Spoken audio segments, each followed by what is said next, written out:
So as the United Kingdom gears up for King Charles III's coronation, there are reports and opinion polls which now indicate that the monarchy is actually not very popular with the youth in Britain.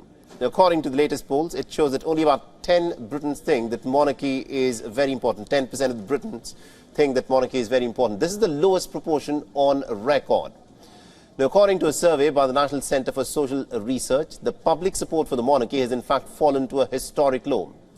Just about 45% of the respondents say that the monarchy is not very important, with some saying that it should even in fact be abolished because it serves no further purpose in the 21st century. Now, since data has been collected on this specific issue since 1983, the latest findings show a long-term trend of declining support for the monarchy amongst the British public. The year of the late Queen witnessed her Platinum Jubilee. 35% of the respondents had given similar answers. Earlier, a poll had indicated that 40% of the young people in the United Kingdom want the monarchy to be replaced by an elected head of state. And now with the coronation slated to take place on the 6th of May, the overall outcome of the poll has now captured the shifting interest and the shifting mood of the British youth, especially in terms of what they think and how they view the British monarchy. And to give us more perspective on this, we're being joined in by Ali Einstein, who is a royal commentator, and she's joining us live from London. Now, Ms. Einstein, thank you very much indeed for joining us here on Beyond. The question that I want to ask you is this. You know, the coronation of King Charles III will be held on the 6th of May. It's going to be a pretty grand affair. But how do the British youth actually look at the British monarchy? I think we're seeing a staggering 40% of 18 to 24-year-olds, that being the young people in the UK, they want an elected head as opposed to a king.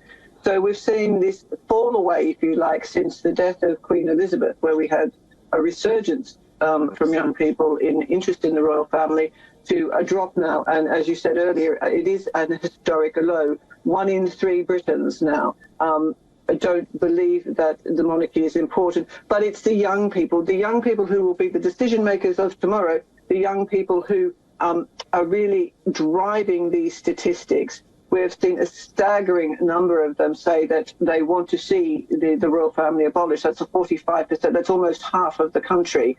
And given the groundswell of support we saw last year for the funeral of the Queen, this is quite jaw-dropping, really, especially in the lead-up. And we're only a week away now from King Charles III's coronation. And we would have expected to see that support increase. Instead, the young people are really voting with their feet. They're saying, we're not really interested in the royal family now, or what's being offered by the royal family. And I think we're pointed towards King Charles and his Queen Consort Camilla, who they represent an older generation. And in fact, they represent the 65 years and older generation who were interviewed for this poll, who really support the monarchy. So we've got 75% of the older generation saying we love the monarchy, but the young people who are going to inherit the country, saying we need change. And whether that change comes in the form of Prince William becoming king a lot earlier, or a combination of elected officials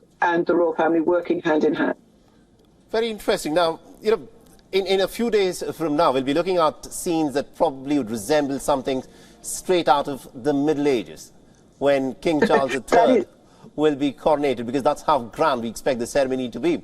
Now, you know, what is also... It is a very grand affair. Yeah, so now that we are looking at the younger generation in Britain losing interest in the institution of monarchy, do you think that has got something to do with the personality of King Charles III? Is it that he's not been able to somehow connect with the British public?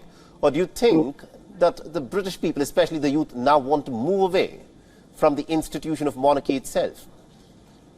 I think that in the way that we've seen King Charles III kind of have this difficult relationship with his sons, William and Harry. Of course, Prince William is now one of the key supporters of King Charles, but King Charles has broken away from Harry. And I think that's an example of how the young people have their relationship with King Charles. Some like him, the majority don't. And I think that he lacks that ability to connect with the younger generation. And we saw Princess Diana, before she tragically died, she could really connect with that younger generation, and she did so through her sons, and she did so just in the general way that she related to people. King Charles is still very much old school, and I think he's more old school than the Queen was, and I think that what we're seeing a generation as really what I believe to be sort of a cataclysmic change within the royal family. King Charles wants his go as king, and of course that is his birthright. But I really think that we're going to hear a lot more from the young people, particularly after the coronation, that they want Prince William to take over earlier, or they want a revamp of the royal family. Now, of course, King Charles, for this coronation, when the Queen took the throne, there were 8,000 dignitaries from all over the world. This time there'll only be 2,000, and that's due to health and safety rules. But I think it's also part of King Charles trying to reach out to the young people and say, hey, I'm listening. He's also going to be representing a lot of the younger generation by inviting a lot of different charities that he supports and a selection of young people from right around different areas of Britain. So I think we're going to see some sort of effort, but it's not enough. There is going to be change here, and I think the young people will lead the way. Absolutely, indeed, Ms. Arnstein. Thank you very much indeed for joining us from London and getting us all that perspective there. WION is now available in your country. Download the app now and get all the news on the move.